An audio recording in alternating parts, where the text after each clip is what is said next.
रविवार 27 ऑगस्ट 2000 सालच्या दुपारी अमेरिका राज्यामधल्या लुझियाना शहरामध्ये 50 वर्षाचे ब्रूस लँगर आपल्या घराच्या हॉलमध्ये बसले होते.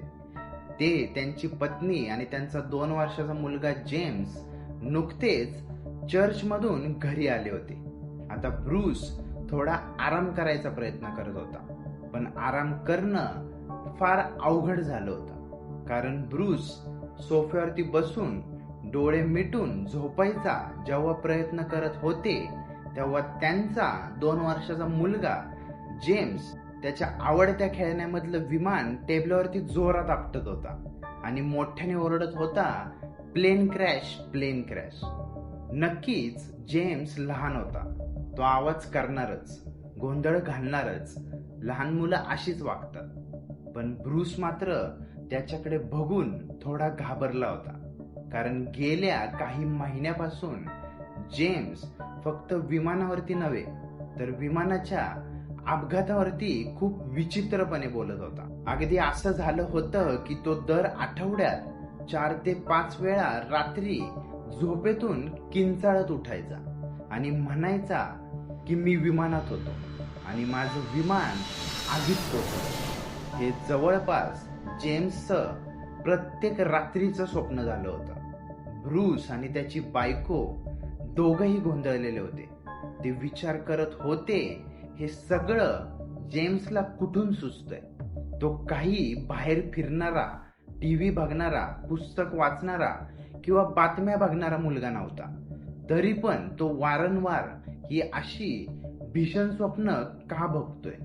पण ह्याच्यापेक्षा अजून एक विचित्र गोष्ट होती, ती म्हणजे जेम्स फक्त विमान अपघाताचंच बोलत नव्हता, तर तो आता त्या स्वप्नात घडणाऱ्या गोष्टींचे डिटेल्स सांगायला सुरू झाला होता. तो म्हणायचा, जापानी लोकांनी मला खाली पाडलं.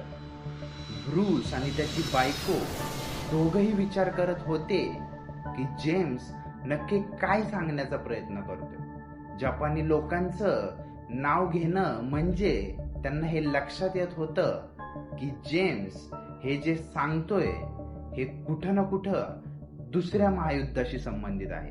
पण तो फक्त 2 वर्षाचा होता, तो इतकं कसं सांगू शकतो.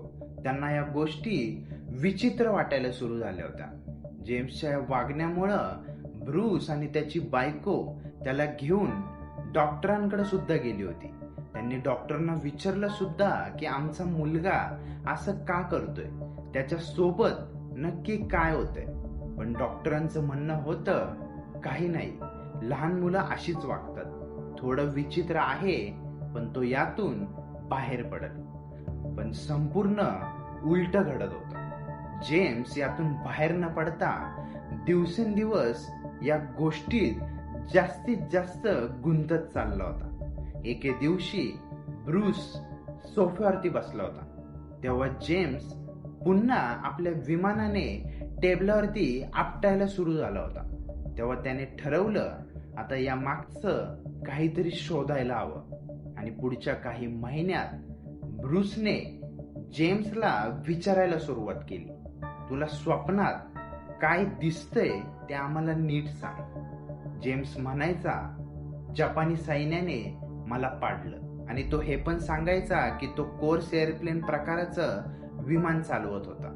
ब्रूसने असं विमान कधी ऐकलं नव्हतं. तो आपल्या 2 वर्षाच्या मुलाकडे पाहत विचार करत होता, हा एवढा छोटा आणि त्याला कोर्स एअर विमानाबद्दल कसं माहिती. पुढे नोव्हेंबर महिन्यात ब्रूस एके दिवशी आपल्या हॉलमध्ये बसला होता.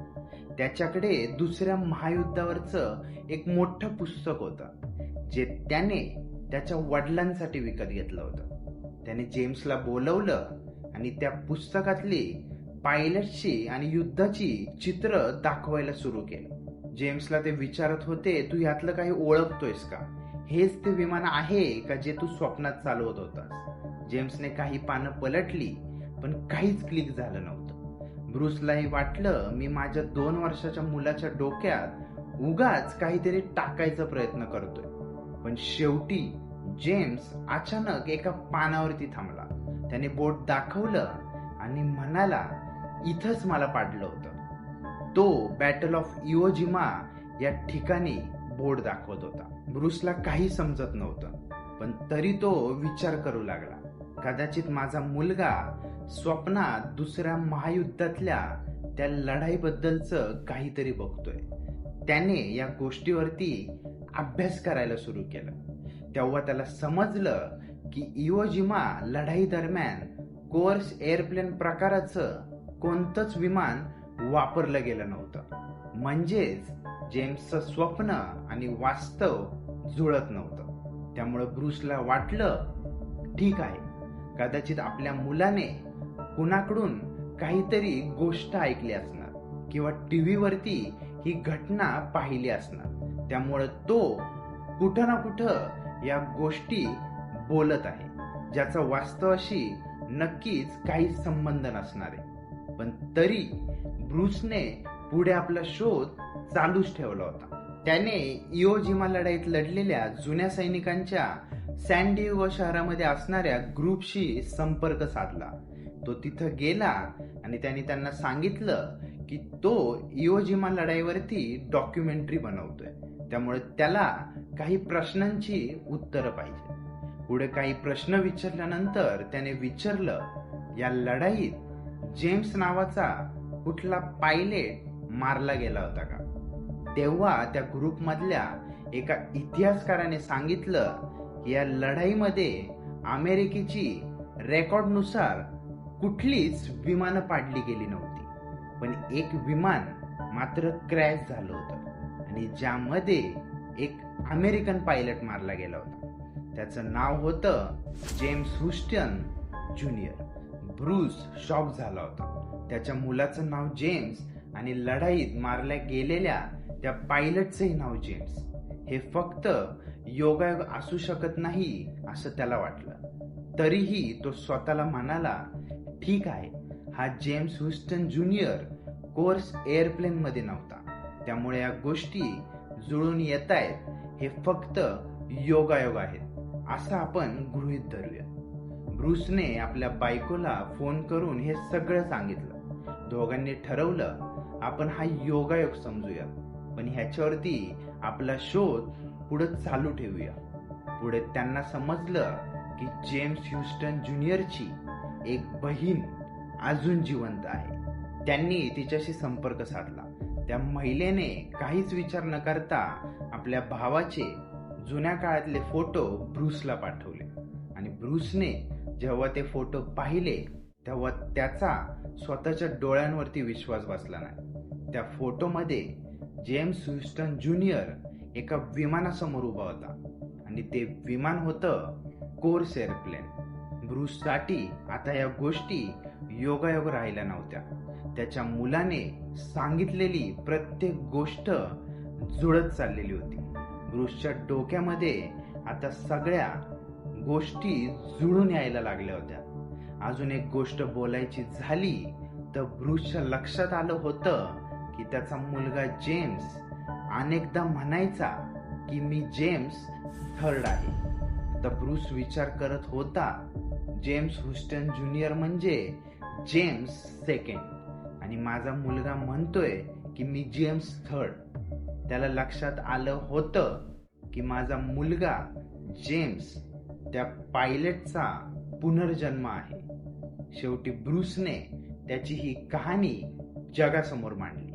नंतर जेम्सला इवोजिमा युद्धातील सैनिकांच्या रियुनियनला सुद्धा बोलवण्यात आलं. तिथे त्याने या युद्धाबद्दल आश्चर्यकारक माहिती सांगितली, जे 1 ते 2 वर्षाची मुलं नक्कीच सांगू शकत नाही.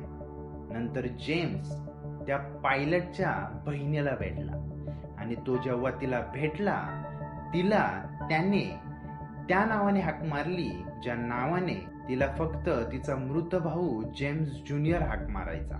तेव्हा त्या बहिणीला सुद्धा विश्वास बसला होता की तिच्या भावाचा पुनर्जन्म झाला होता. चला, आजच्या पुरते इतकंच होतं.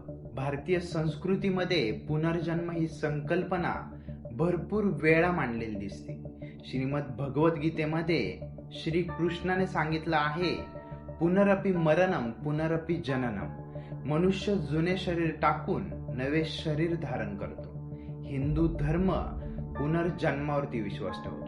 अशीच एक घटना आपल्या भारतामधल्या आग्रा शहरामध्ये घडली होती, ज्यामध्ये 3 वर्षाच्या टीटू सिंगने केलेल्या दाव्यांनी मोठ्या मोठ्या युनिव्हर्सिटीच्या प्रोफेसरांना भारतामध्ये येण्यास भाग पडलं होतं. टीटू सिंगची पुनर्जन्माची गोष्ट आमच्या चॅनलवरती पाहायला विसरू नका.